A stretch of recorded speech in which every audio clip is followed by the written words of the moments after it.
14খন জিলাত আজি প্ৰথম পৰ্যায়ৰ পঞ্চায়ত নিৰ্বাচনৰ ভোট উদ্যান অনুষ্ঠিত হৈছে।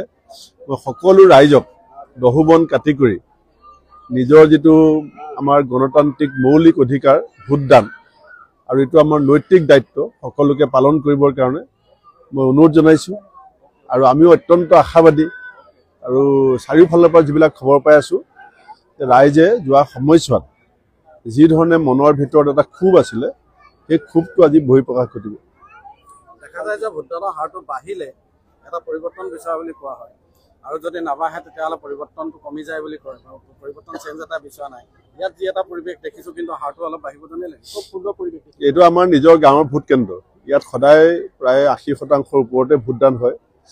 এইবাৰ আমি চেষ্টা কৰিছোঁ যাতে আটাইতকৈ বেছি ভোটদান আমাৰ ইয়াত হয়, আৰু মই গোটেই অসমৰ ৰাইজকো আশা কৰিছোঁ, 14খন জিলাৰ ৰাইজক আজি আশা কৰিছোঁ যে ভোটদান দিনাখন ঘৰত বহি থকাটো পাপ।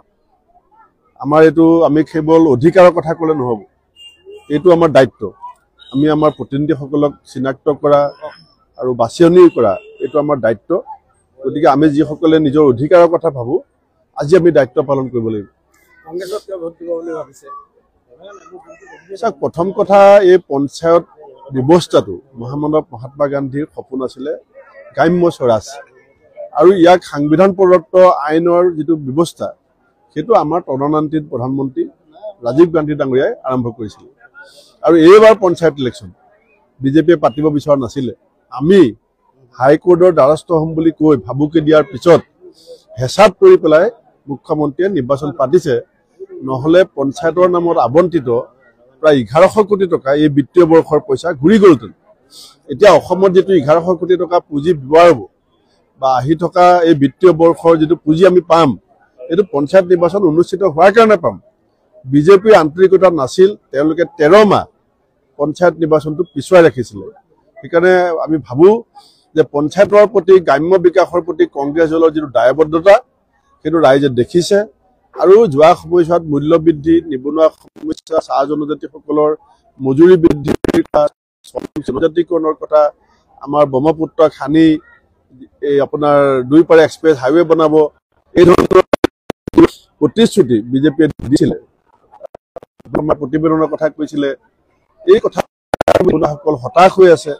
আপুনি দেখিছে যুৱ প্ৰজন্মক ভোট দিবলৈ ওলাই আহিছে। তেওঁলোকে ক্ষোভ প্ৰকাশ কৰিবৰ কাৰণে আজিৰ দিনটো এটা বিজেপি বিৰোধী বহিঃপ্ৰকাশ ঘটাবৰ কাৰণে আজিৰ দিনটো তেওঁলোকে যে লক্ষ্য হিচাপে ল'ব, এইটো মই নিশ্চিত। কংগ্ৰেছৰ দাবীৰ প্ৰতি লক্ষ্য ৰাখি সময়মতে পঞ্চায়ত নিৰ্বাচন অনুষ্ঠিত হৈছে। নহয়, হিমন্ত বিশ্ব শৰ্মাই 18 বাৰ পঞ্চায়ত নিৰ্বাচনৰ ডেট ঘোষণা কৰি 13 মাহ পিছুৱাই ৰাখিছিল। লাষ্টত আমি সিদ্ধান্ত ল'লোঁ যে আমি হাইকোৰ্টৰ দ্বাৰস্থ হোৱাৰ ডেট ঠিক কৰিলোঁ। তেতিয়া মুখ্যমন্ত্ৰীয়ে ক'লে যে হাইকোৰ্টত যাব নালাগে, আমি ইলেকশ্যন ঘোষণা কৰিম। আপোনালোকে জানে, আপোনালোকৰ টিভিতে কথা ওলাইছে। গতিকে ইলেকশ্যন তেওঁ পাতা মন নাছিল, আমি পতাইছোঁ। আমি কোৰ্টত যাম বুলি নোকোৱা হ'লে ইলেকশ্যন নেপাতিলেহেঁতেন, আৰু কোৰ্টত গ'লে আমি অৰ্ডাৰ পালোহেঁতেন, কাৰণ কোৰ্টে সদায় ইলেকশ্যন বিচাৰে। সেইকাৰণে তেওঁ পাতিছে। দীৰ্ঘদিনীয়া ৰাজনীতিৰ আগৰ বা আজিৰ দিনটোৰ আগৰ দীৰ্ঘদিনীয়া অৰি ভাগ বিতৰণ অন্তত আজি প্ৰথম পৰ্যায়ৰ উৰিয়াউৰি একো হোৱা নাই। আমাৰ গণতন্ত্ৰত ৰাইজ হৈছে ভাগ্য বিধাতা, ৰাইজ হৈছে বিচাৰপতি।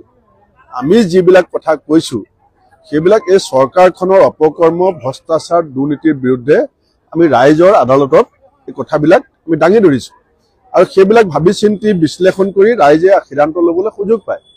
বিজেপিয়েও বহুত অভিযোগ আনিছে। আপুনি দেখিছে মুখ্যমন্ত্ৰীগৰাকী কি পৰ্যায়লৈকে গৈছে। কংগ্ৰেছৰ 15 বছৰীয়া শাসনকালত আমি যিবিলাকক চাকৰি বাকৰি দিছিলোঁ, সেই গোটেই মহিলাসকলক তেওঁ শালীনতা ভংগ কৰা, তেওঁলোকৰ প্ৰতি সমাজত এটা অবিশ্বাস আৰু সন্দেহৰ বাতাবৰণ সৃষ্টি কৰিবৰ কাৰণে। কাৰণ তেওঁ গম পায় যে অংগনবাদী কৰ্মী, আশা কৰ্মী, গাঁওবুঢ়া, ৰান্ধনী, টেটৰ টিচাৰ, ভেঞ্চাৰ স্কুলৰ টিচাৰ, কম্পিউটাৰ টিচাৰ, জলমিত্ৰ, এইবিলাক সাংঘাতিক ক্ষোভত আছে। এইবিলাকে আমাক ভোট দিব। সেইকাৰণে তেওঁ হতাশ হৈ পেলাই তেওঁলোকক চৰিত্ৰগতভাৱে আক্ৰমণ কৰিছে, আৰু তাৰ প্ৰতিফলন আজি ঘটিছে। এটা দেখিবলৈ পোৱা গৈছে যে বিজেপিয়ে এলায়েন্সত তেওঁলোকে বুজাবুজিৰ মাজেৰে তেওঁলোকে নিৰ্বাচনত প্ৰতিদ্বন্দ্বিতা কৰিলে, কিন্তু কংগ্ৰেছৰ কোনো মিত্ৰতা বুলি কোৱা আমি কথাটো দেখা নাই, অকলে প্ৰতিদ্বন্দ্বিতা কৰিছে। এলায়েন্সে প্ৰফিট কৰিব নে অকলে আপোনাৰ লাভৱান হ'ব? চাওক, মিত্ৰতাৰ ক্ষেত্ৰত আপুনি পুৰা মানে দুষ্টি পিয়ৰ, দুশ্মনী পিয়ৰ হ'ব লাগিব।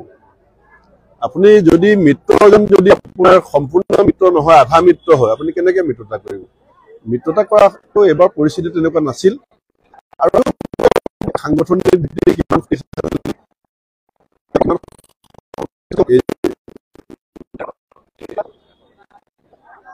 চাওক, আশাবাদীটো আমি হয়, কিন্তু এইটো কথাটো সঁচা, কিছুমান জেগাত পুলিচ লগাই পেলাই আমাৰ কেণ্ডিডেট উদ্যোগ পুলিচ লগাই হেঁচা দি, ধমকি দি, বাহুবল, ধনবল ব্যৱহাৰ কৰি, সেইবিলাকতো আমাৰ কেণ্ডিডেট নাই। যিসকলে খেলিছে তাত মই যিমান অঞ্চললৈ গৈছোঁ, মইতো গোটেই উজনি অসমত, আমাৰ উত্তৰ অসম, হোজাই, নগাঁও, এইবিলাক জেগাত য'তেই গৈছোঁ, আপোনালোকেও দেখিছে, এইবিলাক টিভিত ওলাই আছে, যথেষ্ট ৰাইজে সমাদৰ কৰিছে। আমি যোৱা লোকসভা নিৰ্বাচনত যিটো ভোট পাইছিলোঁ 76 লাখ, মই ভাবোঁ আমাৰ ভোটৰ পাৰ্চেণ্টেজটো এবাৰ বহুত বাঢ়িব।